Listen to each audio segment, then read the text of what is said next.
Assalamu alaikum wa rahmatullah wa barakatuh. Today we will talk about the first day of Ramadan, which is dedicated to fasting, ṣiyām. Bismillahir Rahmanir Rahim. Our beloved Prophet Muhammad sallallahu alaihi wasallam said, "By him in whose hands is my soul, the unpleasant smell coming from the mouth of a fasting person is better in the sight of Allah than the smell of musk." Ramadan is the month during which Allah calls us to continue and perfect our spiritual development. By calling upon us to give up things which are usually allowed, He gives us an opportunity to strengthen our will. The month of Ramadan starts with letting go. It is a process which leads us from doing into non-doing, and where we surrender to the peaceful flow of contemplation and self-knowledge. A supplication. I thank you, and I entrust myself to you. Let me feel your guidance in my heart. Let me see your mercy in everything. Strengthen my faith and free me from the illusions of separation and complacency. It is not easy for the ego, nafs, to renounce habits. It irritates and troubles us, and shows us the extent to which we can be disturbed when our needs are not being fulfilled. We are often slaves to our attachment, to our desires, and to our needs. Allah calls upon us to leave those things aside, which burden us and prevent us from being truly free. Letting go of these things because such is Allah's will, surrendering to relinquishing our habits. If we are ready to leave everything and to allow for devotion bathed in trust, taslim, then a liberation process can begin.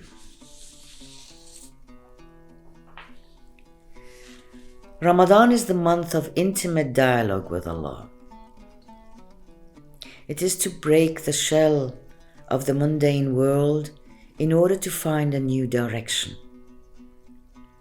It is the time to transcend forgetfulness and distraction, and to live again consciously the meaning of our existence.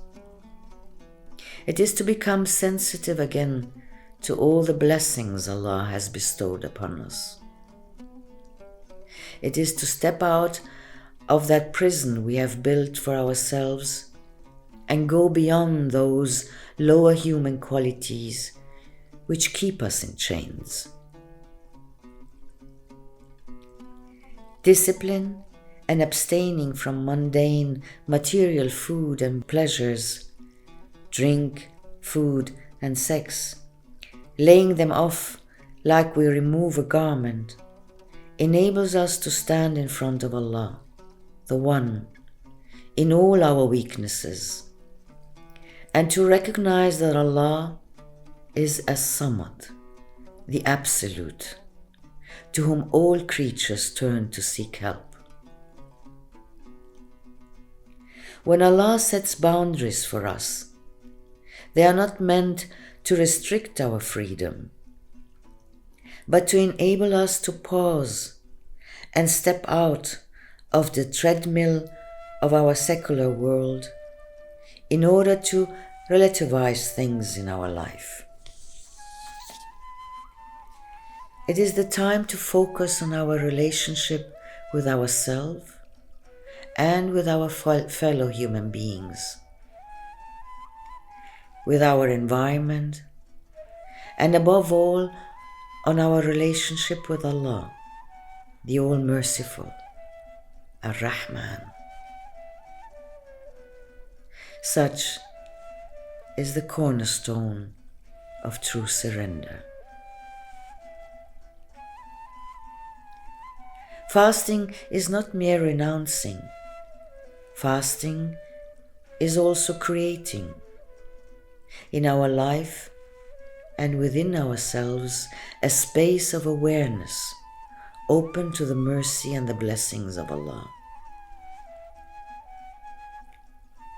When we let go of the ego's lower wishes, we realize that the key to the door of our self-made prison has always been in our hands.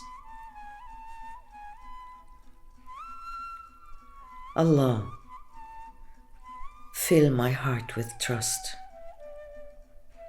Grant me surrender and guide me to you. I would like now to suggest a practice for today. Decide to take 5 minutes at the end of every hour to repeat Allah with all your heart, aloud if you are at home, and silently if you are outside. And you will find it helpful to set an alarm on your phone or on your alarm clock every 55 minutes.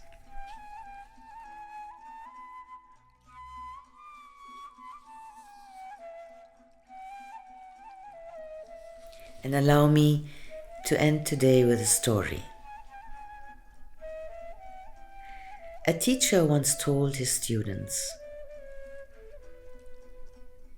"Keep knocking on Allah's door and never stop.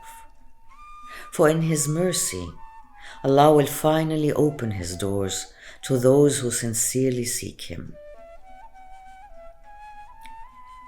The mystic Rabi al-Adawiyya heard him as she was passing the mosque and asked, "Was Allah's door ever closed?" Ramadan Mubarak to us all.